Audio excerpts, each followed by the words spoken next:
Лидерите на некои од најбогатите земји во светот се собраа во луксузно планинско одморалиште сместено во канадските Карпести планини за овогодишниот самит на Г7.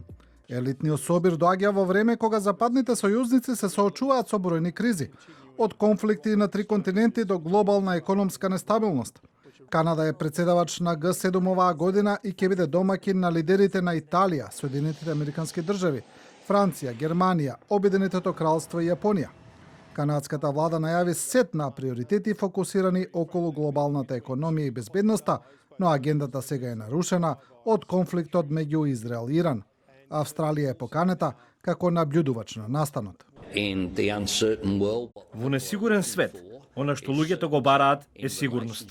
Американскиот претседател Трамп синоќа пристигна во Канада на својот прв самит на Г7 откако се врати во Белата куќа. Откако ги налути своите партнери со нови царини и им се закани на домакините со навестувања за анексија. Трамп ќе се сретне со украинскиот претседател Володимир Зеленски на самитот. Исто така се објавува дека се очекува Трамп да се сретне и со канадскиот премиер Марк Карни и мексиканската претседателка Клаудија Шајнбаум.